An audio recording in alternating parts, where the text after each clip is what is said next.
going to pass it. And they did the same thing with TARP. They do the same thing with everything. They cannot gauge the anger of the people because they are living privileged lives. Off with their heads came about because of the same reason. Let them eat cake, give them a health insurance policy. It's the same thing. They don't have a clue of the anger and the real frustration because, and I say this over and over again, when people lose everything and they have nothing left to lose, they lose it. And they're going to start to lose it. But if people are losing it and they start World War III and set up the draft, which they've been getting ready for, and run all these patriotic ads about Al-Qaeda hit us again today. They blew up the Washington Monument last month. You know, we've got to arrest your neighbors. They were criticizing the war.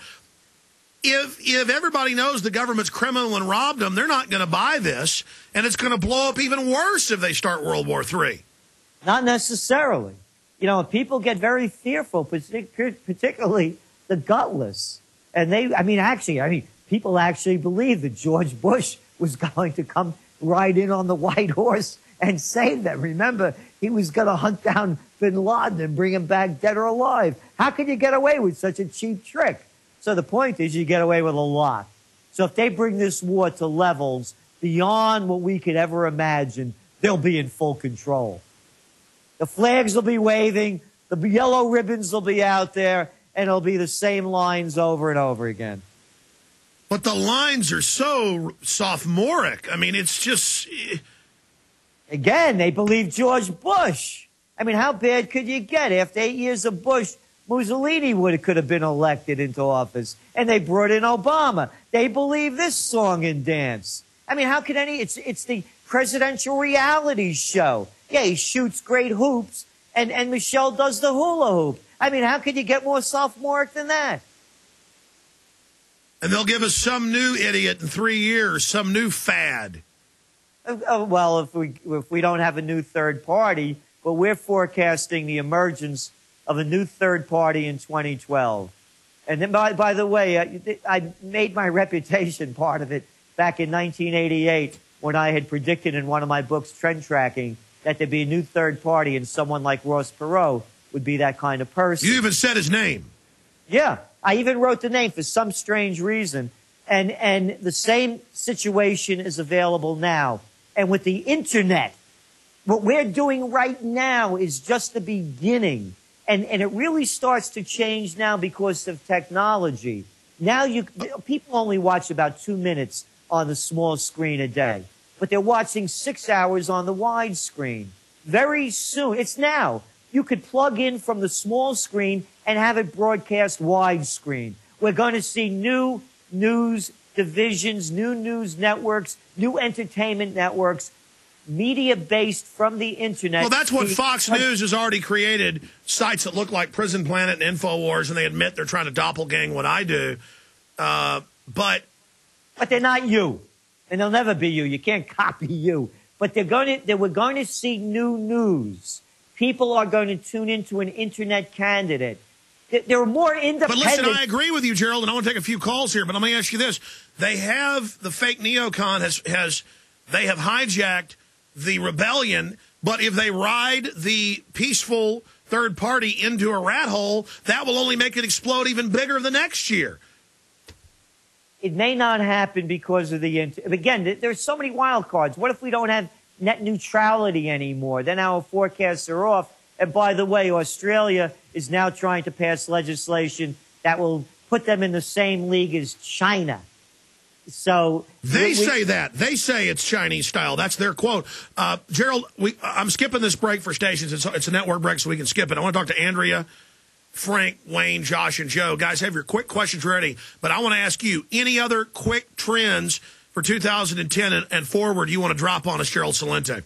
Survivalism.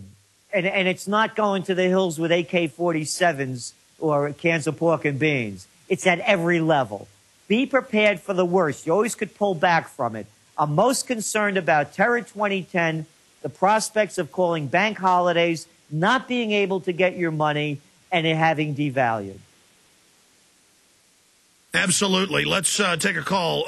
Andrea in South Carolina, you're on the air with Gerald Celente, the top trends forecaster. Go ahead.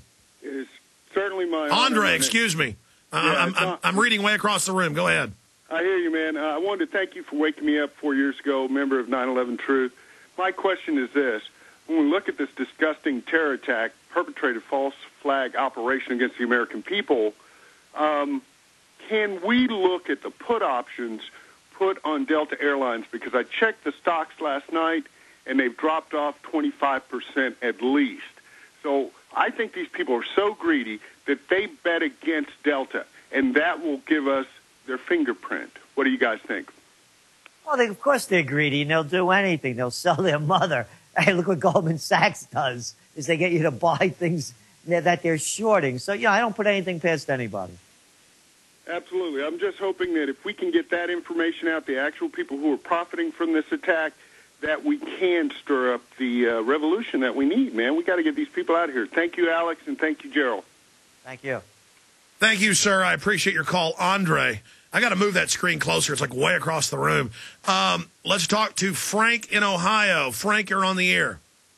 Hey, God bless, ex-non vet. People are being too myopic and looking at stocks and things. I want them to envision and put a map. Most people don't even realize that Yemen is down at the south end of Saudi Arabia.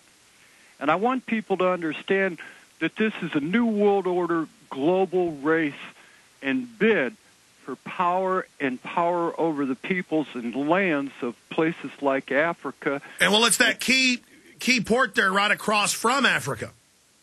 Well, the bid to take over the areas, the Red Sea, the Gulf of Oman, the Arabian Sea. So this is divvying up what Moscow and Beijing must be laughing their backside off and drinking toast as our own Congress and FBI and CIA destroy and Homeland Security destroy constitutional rights and Bill of Rights and watch us just implode on ourselves like feeding frenzy on piranha. Yeah, we are totally discredited worldwide. Everybody tried to give us a break with Obama. Now they're finding out he's even worse, and they give him a peace prize to make it a joke. Isn't this really the globalists setting America up as the bad guy, Gerald Celente? I just spoke to a Russian correspondent that one of their colleagues attended the G20 meeting in Pittsburgh. They could not believe the amount of police control going on. It made them feel as though they lived in the most democratic society in the world compared to what they saw in Pittsburgh. This is coming from a Russian. So that's how bad it is over here. Yeah, they're testing our police. They had cops looking for people outside during the day, and old women would walk out with bags out of a shop and go, "Officer, I just bought something," and they would release a dog on them. I mean, how did they turn the cops into demons? Exactly, and this is what the Russians are saying, that it's where they can't believe this is happening in America. Now, the other thing that Frank mentioned is where Yemen is, bordering Saudi Arabia, as we mentioned. Yeah, no. And now they're also, remember the Cole. The USS Cole was blown up. It got bombed in Aden. Yemen. Yeah. Now, 25% of the world's oil moves through the straits in that area. So if we have a terror strike, and again, Saudi Arabia, the U.S., the Yemen government are all involved in this. There's a civil war going on there. It's their second in 15 years, rebellions in the north, in the south, religious, tribal. It's a mess. And what they're doing, and there's absolutely no evidence, even coming from the Saudis saying there's no evidence, they're blaming it on Iran. So put the pieces together. I just wanted to point out, if people put the map out and this power under the guise of terrorism, watching our poor American and blessed American military boys and girls going into country without declarations of war. We're going to do a power grab in Iraq and on the other side on Afghanistan, and then run into Pakistan. So we do see the globalist in their dividing up and conquering and taking over. And they've got a fake leftist in there to sell the left on going along with a warmonger worse than George Bush.